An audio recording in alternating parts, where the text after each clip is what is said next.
أعوذ بالله من الشيطان الرجيم. بسم الله الرحمن الرحيم. يا أيها الناس اتقوا ربكم الذي خلقكم من نفس واحدة وخلق منها زوجها وبث منهما رجالا كثيرا ونساء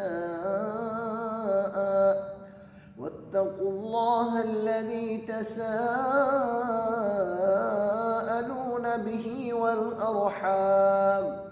إن الله كان عليكم رقيبا. وآتوا اليتامى أموالهم ولا تتبدلوا الخبيث بالطيب ولا تأكلوا أموالهم إلى أموالكم إنه كان حوبا كبيرا. وإن خفتم ألا تقسطوا في اليتامى فانكحوا ما طاب لكم من النساء مثنى وثلاث ورباع، فإن خفتم ألا تعدلوا فواحدة أو ما ملكت أيمانكم ذلك أدنى ألا تعولوا. وآتوا النساء صدقاتهن نحلة فإن طبن لكم عن شيء منه نفسا فكلوه هنيئا مريئا. ولا تؤتوا السفهاء أموالكم التي جعل الله لكم قياما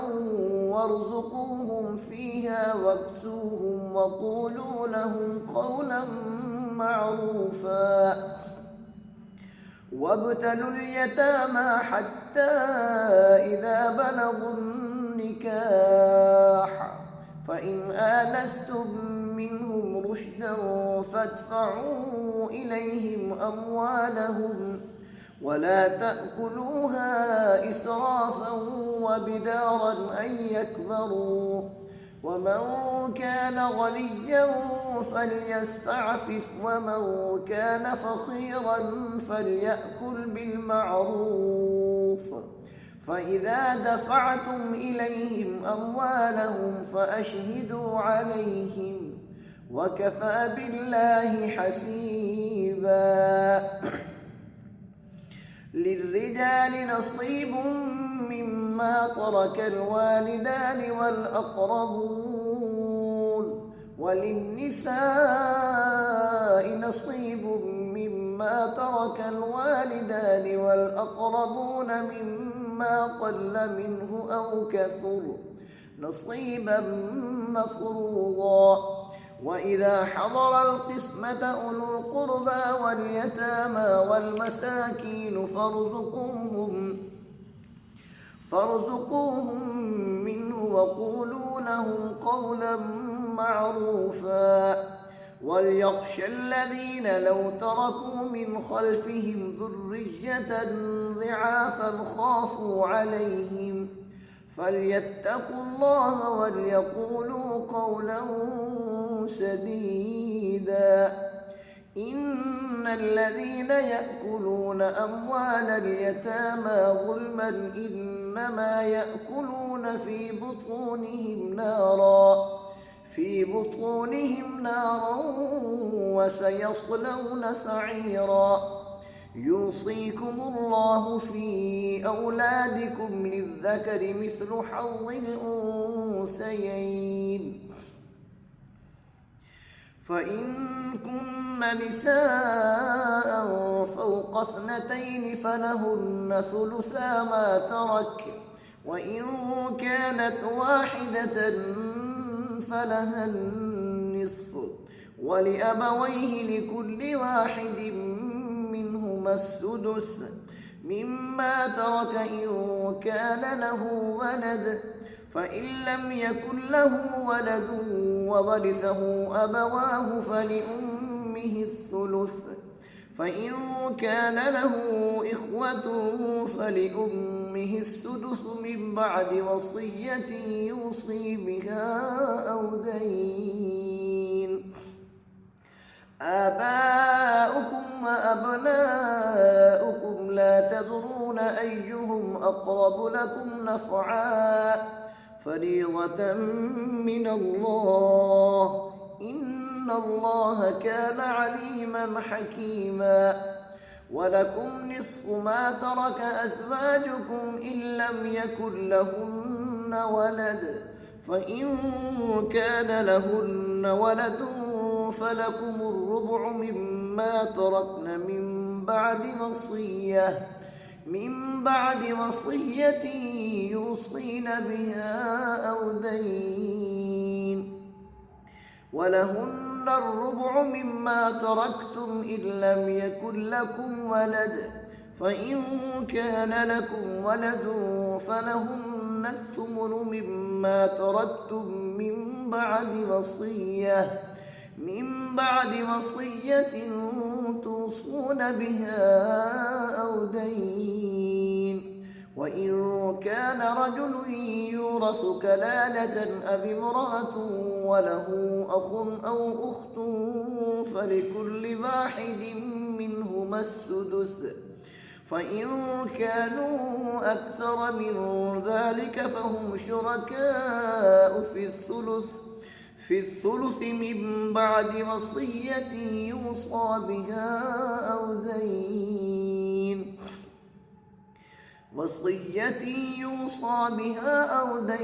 غير مضار، وصية من الله، والله عليم حليم. تلك حدود الله، ومن يطع الله ورسوله يدخله جنات تجري من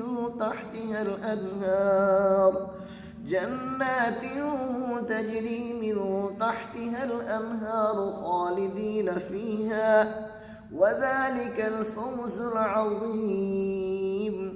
ومن يعص الله ورسوله ويتعد حدوده يدخله نارا خالدا فيها وله عذاب مهين. واللاتي يأتين الفاحشة من نسائكم فاستشهدوا عليهن 4 منكم، فإن شهدوا فأمسكوهن في البيوت حتى يتوفاهن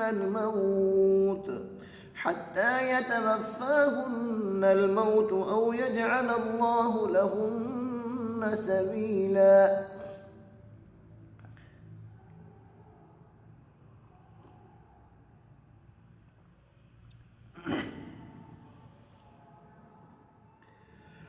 واللذان يأتيانها منكم فآذوهما، فإن تابا وأصلحا فأعرضوا عنهما، إن الله كان توابا رحيما.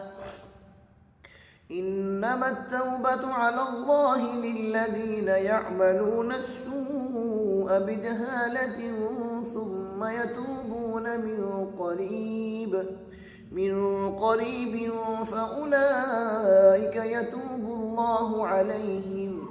وكان الله عليما حكيما. وليست التوبة للذين يعملون السيئات حتى إذا حضر أحدهم الموت قال إني تبت الآن، ولا الذين يموتون وهم كفار أولئك أعتدنا لهم عذابا أليما. يا أيها الذين آمنوا لا يحل لكم أن ترثوا النساء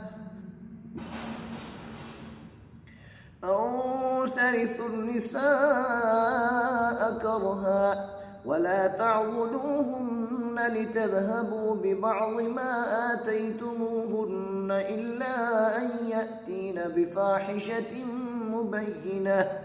وعاشروهن بالمعروف فإن كرهتموهن فعسى أن تكرهوا شيئا ويجعل الله فيه خيرا كثيرا وإن أردتم استبدال زوج مكان زوج وآتيتم إحداهن قنطارا فلا تأخذوا منه شيئا أتأخذونه بهتانا وإثما مبينا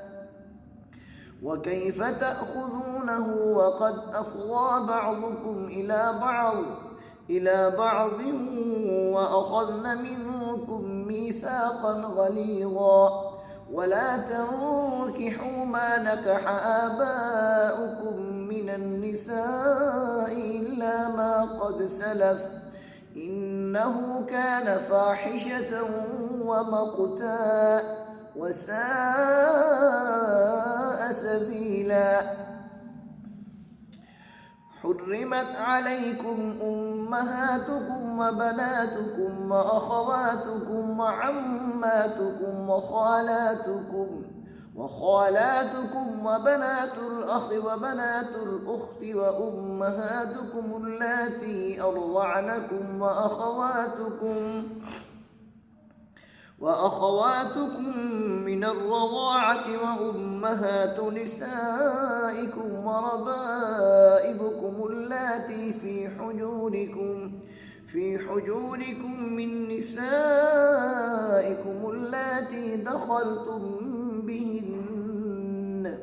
فإن لم تكونوا دخلتم بهن فلا جناح عليكم وحلائل أبنائكم الذين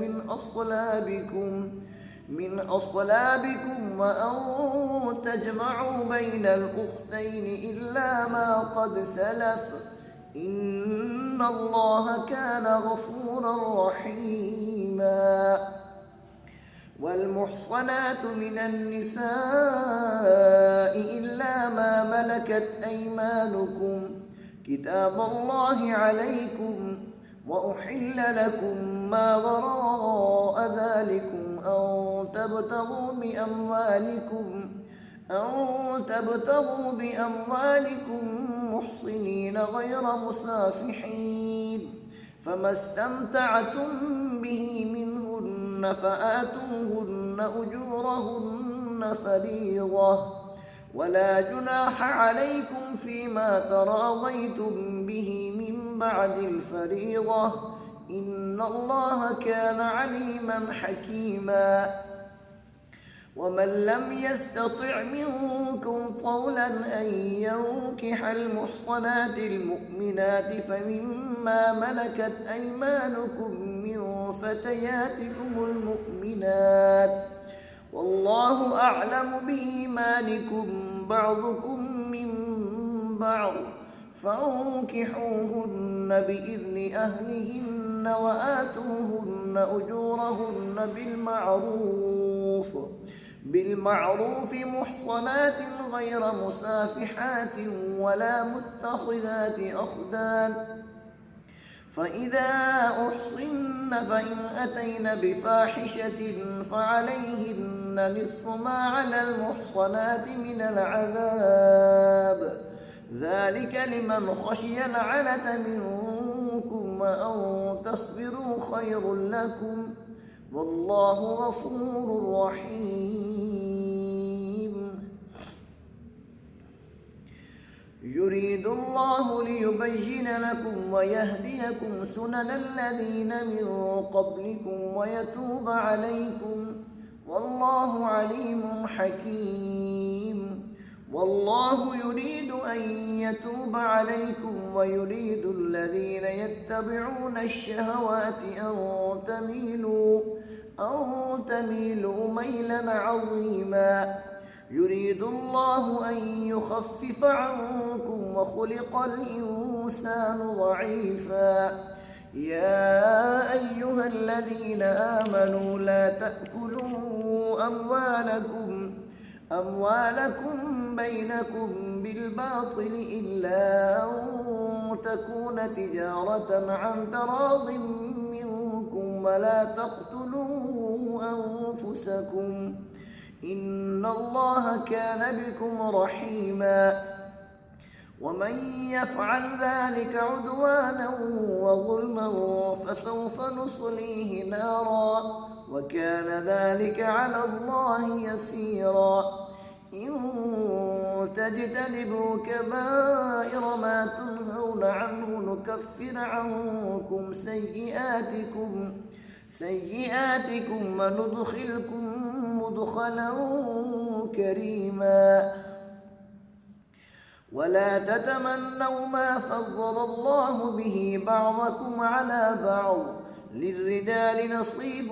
مما اكتسبوا وللنساء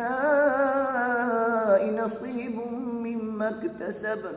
واسألوا الله من فضله إن الله كان بكل شيء عليما ولكل جعلنا موالي مما ترك الوالدان والأقربون والذين عقدت أيمانكم فآتوهم نصيبهم إن الله كان على كل شيء شهيدا الرجال قوامون على النساء بما فضل الله بعضهم على بعض وبما أنفقوا من أموالهم فالصالحات قانتات حافظات للغيب بما حفظ الله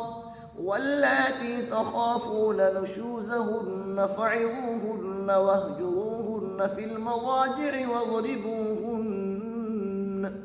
فإن أطعنكم فلا تبغوا عليهن سبيلا إن الله كان عليا كبيرا وإن خفتم شقاق بينهما فابعثوا حكما من أهله وحكما من أهلها إن يريدا إصلاحا يوفق الله بينهما إن الله كان عليما خبيرا واعبدوا الله ولا تشركوا به شيئا وبالوالدين إحسانا وبذي القربى واليتامى والمساكين والجار ذي القربى والجار الجنب والصاحب بالجنب وابن السبيل وما ملكت أيمانكم إن الله لا يحب من كان مختالا فخورا الذين يبخلون ويأمرون الناس بالبخل ويكتمون ما آتاهم الله من فضله وأعتدنا للكافرين عذابا مهينا والذين ينفقون أموالهم رئاء الناس ولا يؤمنون بالله ولا باليوم الآخر ومن يكن الشيطان له قرينا فساء قرينا وماذا عليهم لو آمنوا بالله واليوم الآخر وأنفقوا مما رزقهم الله وكان الله بهم عليما إن الله لا يظلم مثقال ذرة وإن تك حسنة يضاعفها ويؤت من لدنه أجرا عظيما فكيف إذا جئنا من كل أمة بشهيد وجئنا بك على هؤلاء شهيدا يومئذ يود الذين كفروا وعصوا الرسول لو تسوى بهم الأرض ولا يكتمون الله حديثا يا أيها الذين آمنوا لا تقربوا الصلاة وأنتم سكارى حتى تعلموا ما تقولون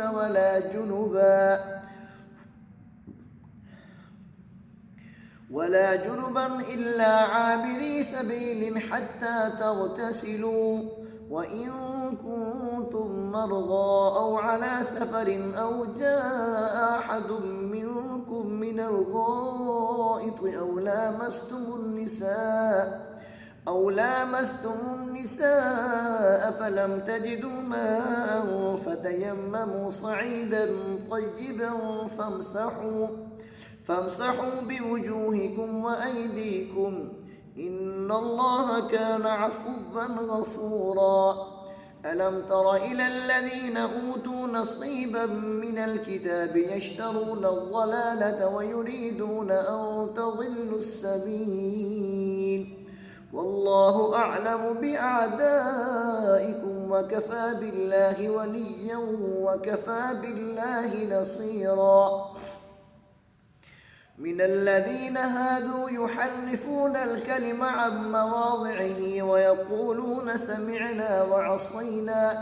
وعصينا واسمع غير مسمع وراعنا ليا بألسنتهم وطعنا في الدين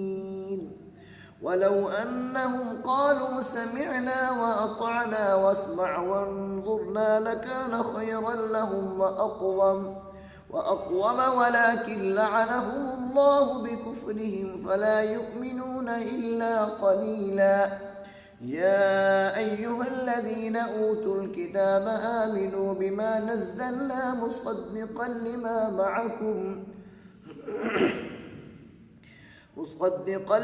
معكم من قبل أن نطمس وجوها فنردها على أدبارها أو نلعنهم كما لعنا أصحاب السبت وكان أمر الله مفعولا إن الله لا يغفر أن يشرك به ويغفر ما دون ذلك لمن يشاء ومن يشرك بالله فقد افترى إثما عظيما ألم تر إلى الذين يزكون أنفسهم بل الله يزكي من يشاء ولا يظلمون فتيلا انظر كيف يفترون على الله الكذب وكفى به إثما مبينا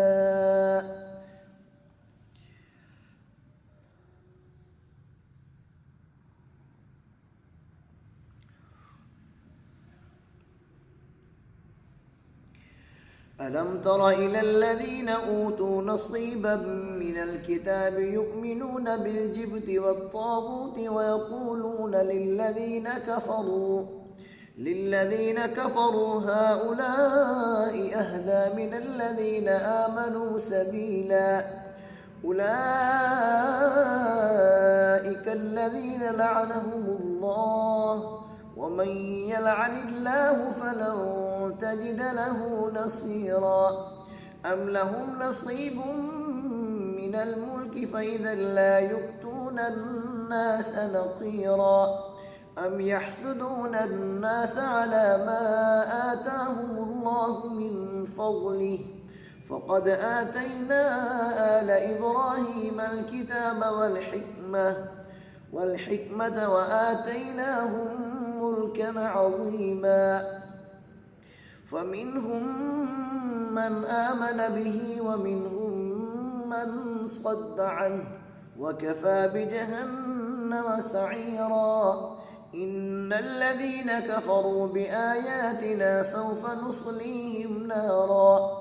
كلما نضجت جلودهم بدلناهم جلودا غيرها ليذوقوا العذاب إن الله كان عزيزا حكيما والذين آمنوا وعملوا الصالحات سندخلهم جنات تجري من تحتها الأنهار خالدين فيها أبدا لهم فيها أزواج مطهرة وندخلهم ظلا ظليلا إن الله يأمركم أن تؤدوا الأمانات إلى أهلها وإذا حكمتم بين الناس أن تحكموا بالعدل إن الله نعم يعظكم به إن الله كان سميعا بصيرا يا أيها الذين آمنوا أطيعوا الله وأطيعوا الرسول وأولي الأمر منكم فإن تنازعتم في شيء فردوه إلى الله والرسول إن كنتم تؤمنون بالله واليوم الآخر ذلك خير وأحسن تأويلا ألم تر إلى الذين يزعمون أنهم آمنوا بما أنزل إليك وما أنزل من قبلك يريدون أن يتحاكموا إلى الطاغوت وقد أمروا أن يكفروا به ويريد الشيطان أن يضلهم ضلالا بعيدا وإذا قيل لهم تعالوا إلى ما أنزل الله وإلى الرسول رأيت المنافقين يصدون عنك صدودا فكيف إذا أصابتهم مصيبة بما قدمت أيديهم ثم جاءوك يحلفون بالله إن أردنا إلا إحسانا وتوفيقا أولئك الذين يعلم الله ما في قلوبهم فأعرض عنهم وعظهم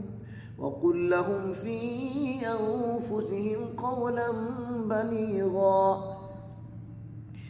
وما أرسلنا من رسول إلا ليطاع بإذن الله ولو أنهم إذ ظلموا أنفسهم جاءوك فاستغفروا الله واستغفر لهم الرسول لوجدوا الله توابا رحيما فلا وربك لا يؤمنون حتى يحكموك فيما شجر بينهم ثم لا يجدوا في أنفسهم حرجا مما قضيت ويسلموا تسليما ولو أنا كتبنا عليهم أن اقتلوا أنفسكم أو اخرجوا من دياركم ما فعلوه إلا قليل منهم ولو أنهم فعلوا ما يوعظون به لكان خيرا لهم وأشد تثبيتا وإذا لآتيناهم من لدنا أجرا عظيما ولهديناهم صراطا مستقيما ومن يطع الله والرسول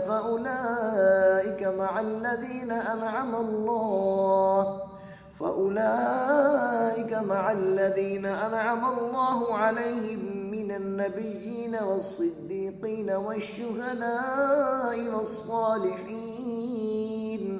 وحسن أولئك رفيقا ذلك الفضل من الله وكفى بالله عليما يا أيها الذين آمنوا خذوا حذركم فانفروا ثبات أو انفروا جميعا وإن منكم لمن ليبطئن فإن أصابتكم مصيبة قال قد أنعم الله علي إذ لم أكن معهم شهيدا ولئن أصابكم فضل من الله ليقولن كأن لم تكن بينكم وبينه مودة يا ليتني كنت معهم فأفوز فوزا عظيما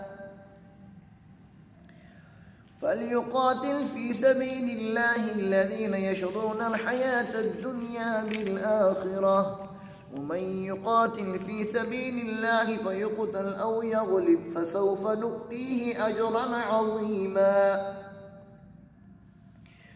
وما لكم لا تقاتلون في سبيل الله والمستضعفين من الرجال والنساء والولدان الذين يقولون ربنا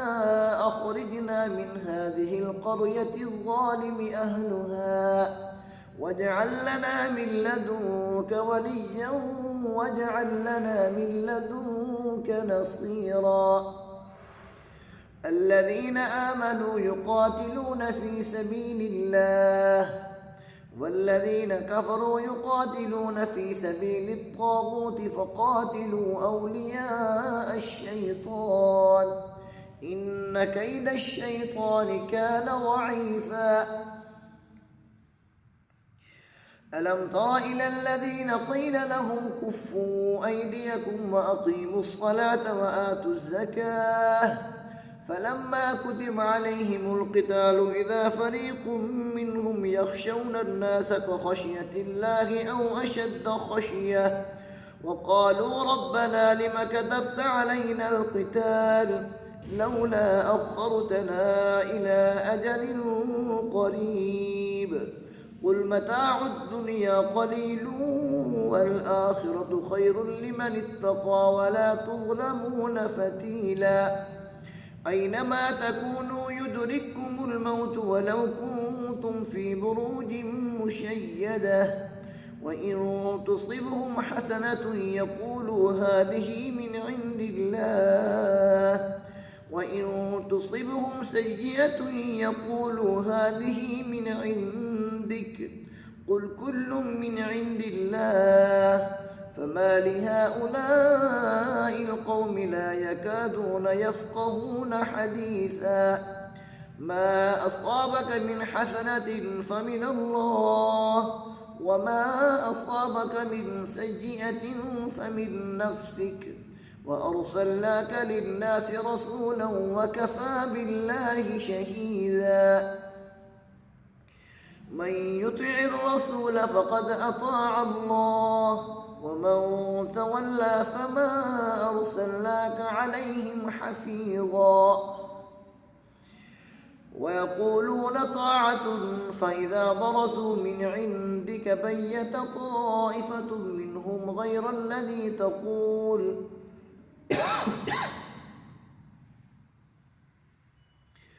والله يكتب ما يبيتون فأعرض عنهم وتوكل على الله وكفى بالله وكيلا. أفلا يتدبرون القرآن ولو كان من عند الله لوجدوا فيه اختلافا كثيرا وإذا جاءهم أمر من الأمن أم الخوف أذاعوا به ولو ردوه إلى الرسول وإلى أولي الأمر منهم لعلمه الذين يستنبطونه منهم ولولا فضل الله عليكم ورحمته لاتبعتم الشيطان إلا قليلا. فقاتل في سبيل الله لا تكلف إلا نفسك وحرض المؤمنين عسى الله أن يكف بأس الذين كفروا والله أشد بأسا وأشد تنكيلا. من يشفع شفاعة حسنة يكن له نصيب منها ومن يشفع شفاعة سيئة يكن له كفل منها وكان الله على كل شيء مقيتا. وإذا حييتم بتحية فحيوا بأحسن منها أو ردوها إن الله كان على كل شيء حسيبا. الله لا إله إلا هو ليجمعنكم إلى يوم القيامة لا ريب فيه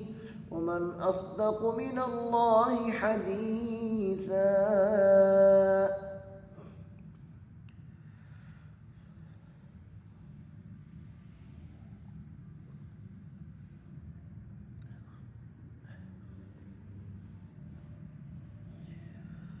فما لكم في المنافقين فئتين والله أركسهم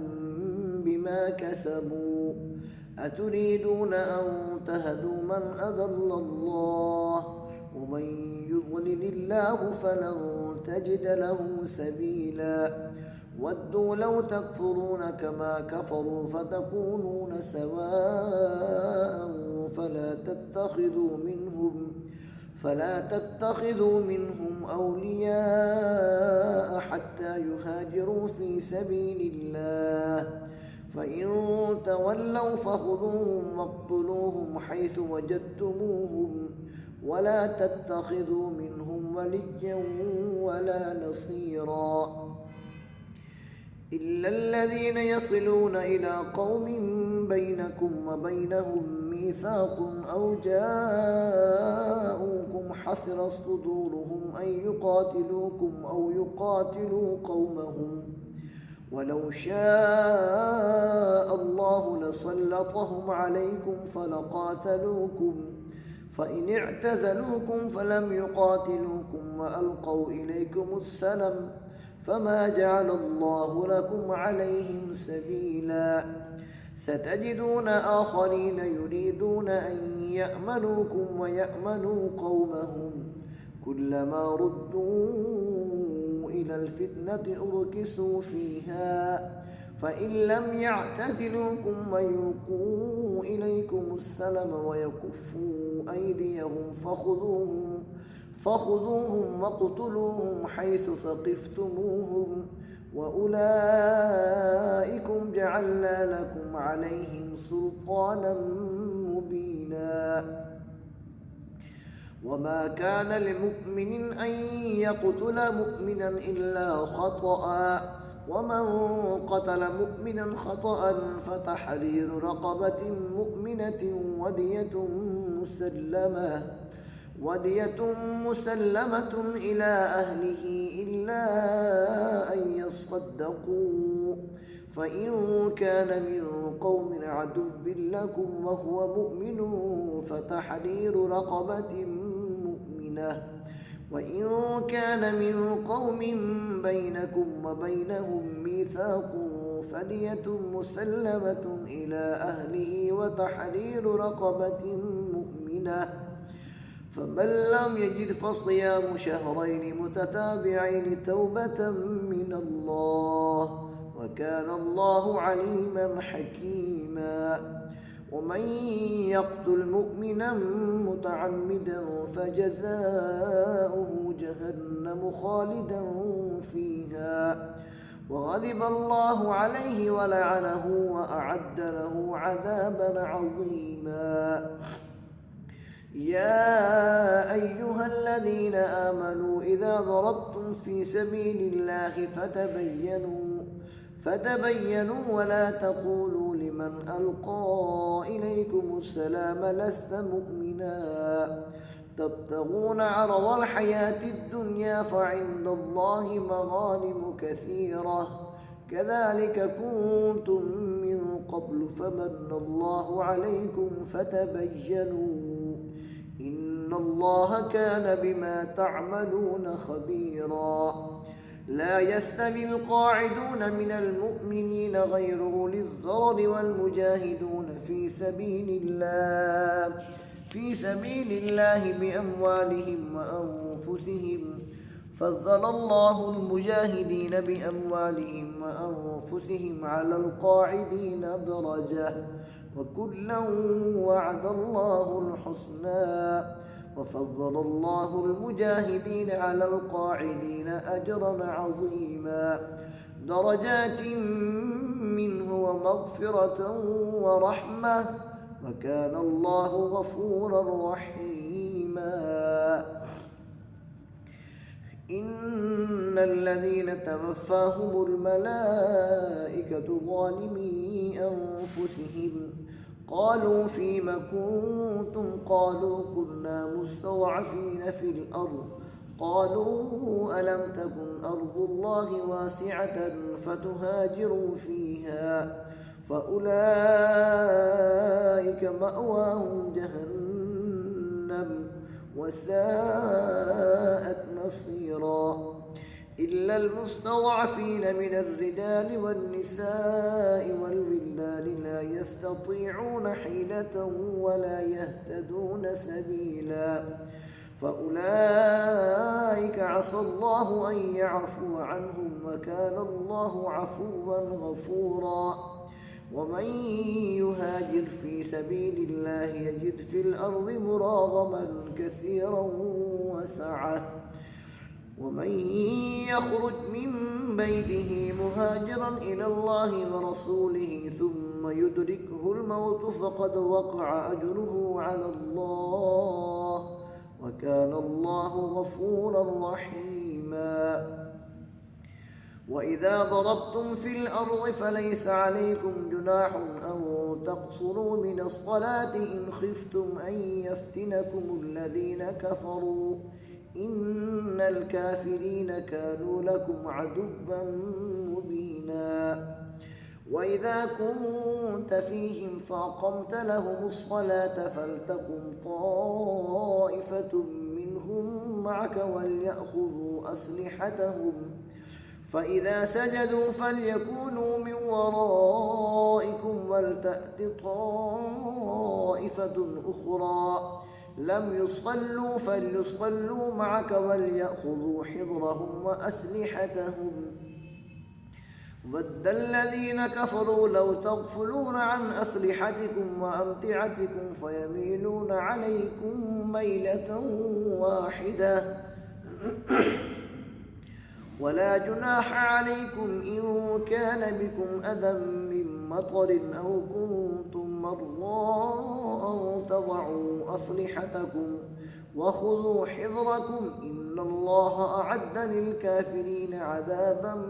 مهينا فإذا قضيتم الصلاة فاذكروا الله قياما وقعودا وعلى جنوبكم فإذا اطمأنتم فأقيموا الصلاة إن الصلاة كانت على المؤمنين كتابا موقوتا ولا تهنوا في ابتغاء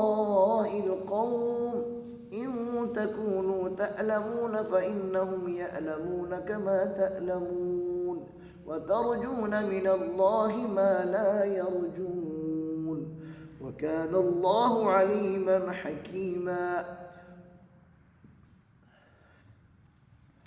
إنا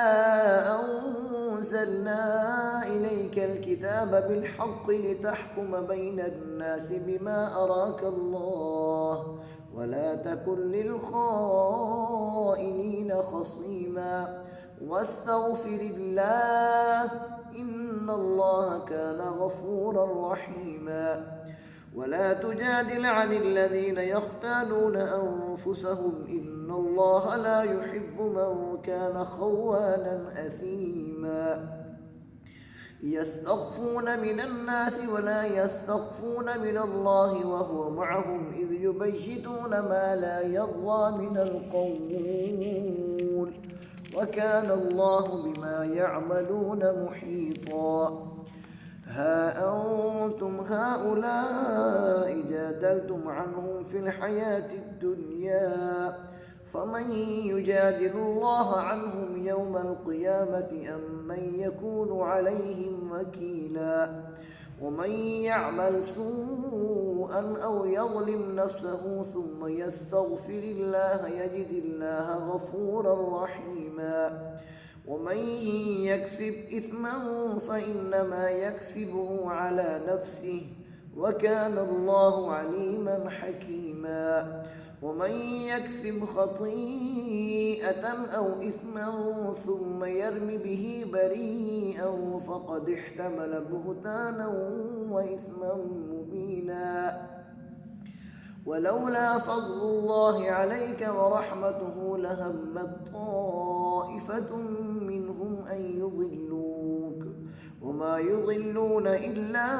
أنفسهم وما يضرونك من شيء وأنزل الله عليك الكتاب والحكمة وعلمك ما لم تكن تعلم وكان فضل الله عليك عظيما لا خير في كثير من نجواهم إلا من أمر بصدقة أو معروف أو إصلاح بين الناس ومن يفعل ذلك ابتغاء مرضات الله فسوف نؤتيه أجرا عظيما. ومن يشاقق الرسول من بعد ما تبين له الهدى ويتبع غير سبيل المؤمنين نوله ما تولى ونصله جهنم وساءت مصيرا.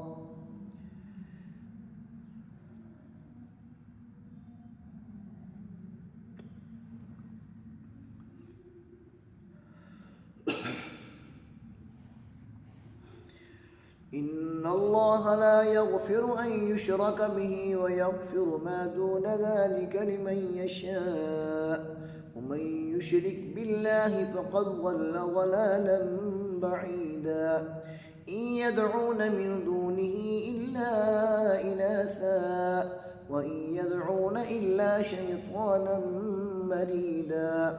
لعنه الله وقال لأتخذن من عبادك نصيبا مفروضا ولأضلنهم ولأمنينهم ولآمرنهم فليبتكن آذان الأنعام ولآمرنهم فليغيرن خلق الله. ومن يتخذ الشيطان وليا من دون الله فقد خسر خسرانا مبينا. يعدهم ويمنيهم وما يعدهم الشيطان إلا غرورا. أولئك مأواهم جهنم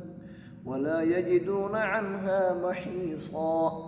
والذين آمنوا وعملوا الصالحات سندخلهم جنات تجري من تحتها الأنهار خالدين فيها أبدا وعد الله حقا ومن أصدق من الله قيلا. ليس بأمانيكم ولا أماني أهل الكتاب من يعمل سوءا يجز به ولا يجد له من دون الله وليا ولا نصيرا. ومن يعمل من الصالحات من ذكر أو أنثى وهو مؤمن فأولئك يدخلون الجنة ولا يظلمون نقيرا. ومن أحسن دينا ممن أسلم وجهه لله وهو محسن واتبع ملة إبراهيم حنيفا واتخذ الله إبراهيم خليلا. ولله ما في السماوات وما في الأرض وكان الله بكل شيء محيطا. ويستفتونك في النساء قل الله يفتيكم فيهن وما يتلى عليكم في الكتاب في يتامى النساء اللاتي لا تؤتونهن ما كتب لهن وترغبون أن تنكحوهن والمستضعفين من الولدان وأن تقوموا لليتامى بالقسط وما تفعلوا من خير فإن الله كان به عليما. وإن امرأة خافت من بعلها نشوزا أو إعراضا فلا جناح عليهما أن يصلحا بينهما صلحا والصلح خير. وأحضرت الأنفس الشح وإن تحسنوا وتتقوا فإن الله كان بما تعملون خبيرا. ولن تستطيعوا أن تعدلوا بين النساء ولو حرصتم فلا تميلوا كل الميل فتذروها كالمعلقة. وإن تصلحوا وتتقوا فإن الله كان غفورا رحيما. وإن يتفرقا يغني الله كلا من سعته وكان الله واسعا حكيما. ولله ما في السماوات وما في الأرض ولقد وصينا الذين أوتوا الكتاب من قبلكم وإياكم أن اتقوا الله وإن تكفروا فإن لله ما في السماوات وما في الأرض وكان الله غنيا حميدا ولله ما في السماوات وما في الأرض وكفى بالله وكيلا إن يشأ يذهبكم أيها الناس ويأتي بآخرين وكان الله على ذلك قديرا من كان يريد ثواب الدنيا فعند الله ثواب الدنيا والآخرة وكان الله سميعا بصيرا يا أيها الذين آمنوا كونوا قوامين بالقسط شهداء لله ولو على أنفسكم أو الوالدين والأقربين إن يكن غنيا أو فقيرا فالله أولى بهما فلا تتبعوا الهوى أن تعدلوا وإن تلووا أو تعرضوا فإن الله كان بما تعملون خبيرا يا أيها الذين آمنوا بالله ورسوله والكتاب الذي نزل على رسوله والكتاب الذي أنزل من قبل ومن يكفر بالله وملائكته وكتبه ورسله واليوم الآخر فقد ضل ضلالا بعيدا إن الذين آمنوا ثم كفروا ثم ازدادوا كفرا لم يكن الله ليغفر لهم ولا ليهديهم سبيلا بشر المنافقين بأن لهم عذابا أليما الذين يتخذون الكافرين أولياء من دون المؤمنين أيبتغون عندهم العزة فإن العزة لله جميعا وقد نزل عليكم في الكتاب أن إذا سمعتم آيات الله يكفر بها ويستهزأ بها فلا تقعدوا معهم حتى يخوضوا في حديث غيره إنكم إذا مثلهم إن الله جامع المنافقين والكافرين في جهنم جميعا الذين يتربصون بكم فإن كان لكم فتح من الله قالوا ألم نكن معكم وإن كان للكافرين نصيب قالوا ألم نستحوذ عليكم ونمنعكم من المؤمنين فالله يحكم بينكم يوم القيامة ولن يجعل الله للكافرين على المؤمنين سبيلا إن المنافقين يخادعون الله وهو خادعهم وإذا قاموا إلى الصلاة قاموا كسالى يراءون الناس ولا يذكرون الله إلا قليلا مذبذبين بين ذلك لا إله هؤلاء ولا إله هؤلاء ومن يضلل الله فلن تجد له سبيلا يا أيها الذين آمنوا لا تتخذوا الكافرين أولياء من دون المؤمنين أتريدون أن تجعلوا لله عليكم سلطانا مبينا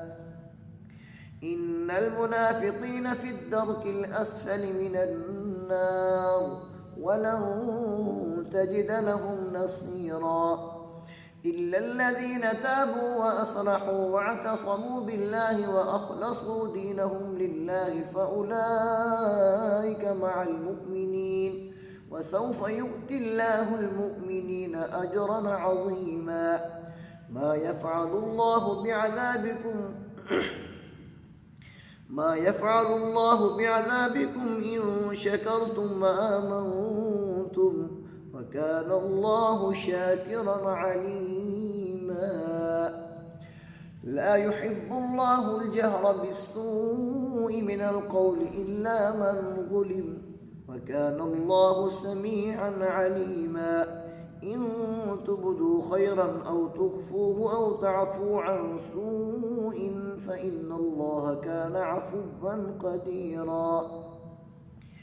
إن الذين يكفرون بالله ورسله ويريدون أن يفرقوا بين الله ورسله ويقولون نؤمن ببعض ونكفر ببعض ويريدون أن يتخذوا بين ذلك سبيلا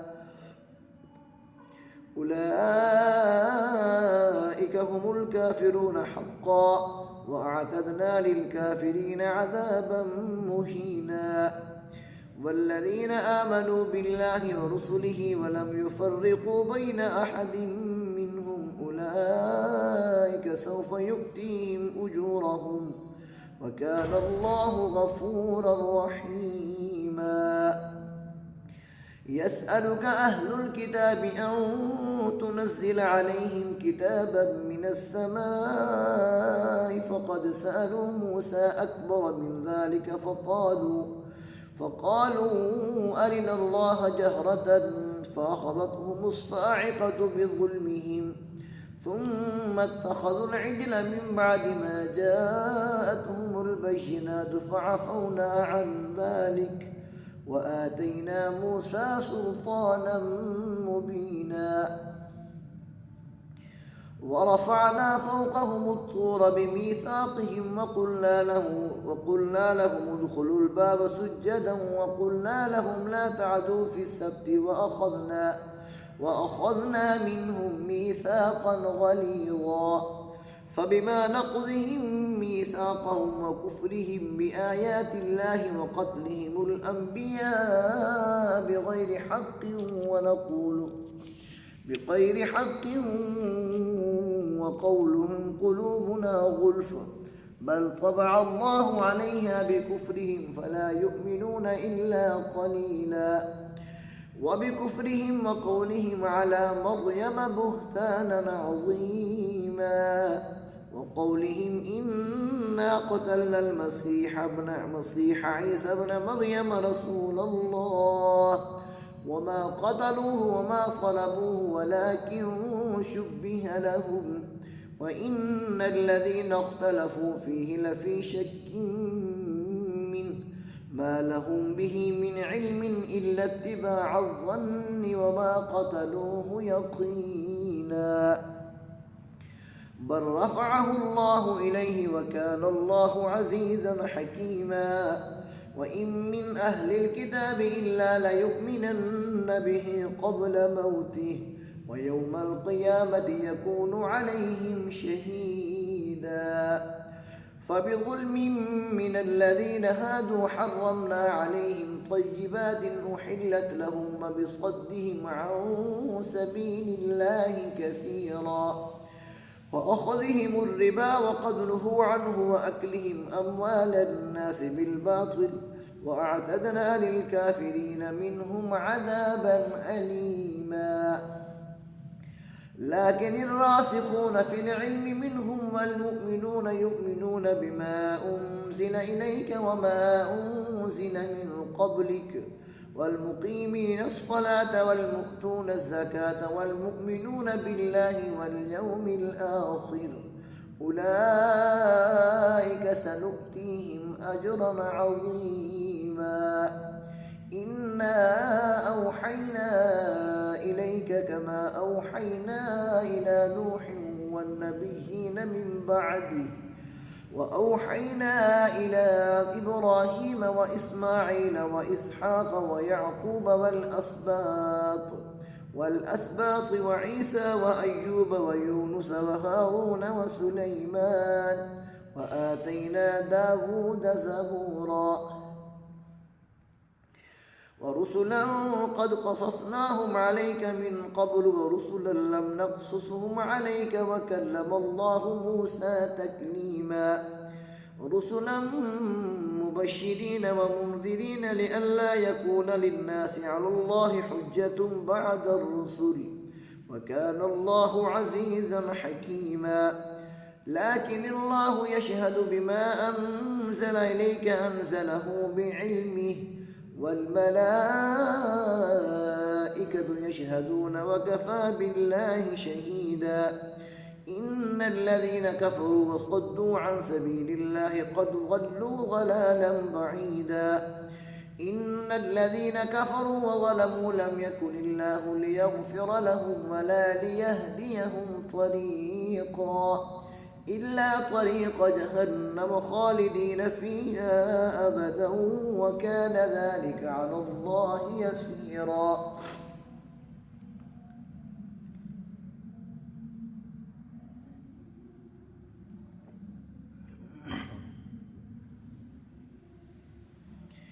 يا أيها الناس قد جاءكم الرسول بالحق من ربكم فآمنوا خيرا لكم وإن تكفروا فإن لله ما في السماوات والأرض وكان الله عليما حكيما يا أهل الكتاب لا تغلوا في دينكم ولا تقولوا على الله إلا الحق إنما المسيح عيسى ابن مريم رسول الله وكلمته ألقاها إلى مريم وروح منه فآمنوا بالله ورسله ولا تقولوا ثلاثة انتهوا خيرا لكم إنما الله إله واحد سبحانه أن يكون له ولد له ما في السماوات وما في الأرض وكفى بالله وكيلا لن يستنكف المسيح أن يكون عبدا لله ولا الملائكة المقربون ومن يستنكف عن عبادته ويستكبر فسيحشرهم إليه جميعا فأما الذين آمنوا وعملوا الصالحات فيوفيهم أجورهم ويزيدهم من فضله وأما الذين استنكفوا واستكبروا فيعذبهم عذابا أليما ولا يجدون لهم من دون الله وليا ولا نصيرا يا أيها الناس قد جاءكم برهان من ربكم وأنزلنا إليكم نورا مبينا فأما الذين آمنوا بالله واعتصموا به فسيدخلهم في رحمة منه وفضل ويهديهم إليه صراطا مستقيما يستفتونك قل الله يفتيكم في الكلالة إن امرؤ هلك ليس له ولد وله أخت فلها نصف ما ترك وهو يرثها إن لم يكن لها ولد فإن كانت اثنتين فلهما الثلثان مما ترك وإن كانوا إخوة رجالا ونساء فللذكر مثل حظ الأنثيين يبين الله لكم أن تضلوا والله بكل شيء عليم صدق الله العظيم.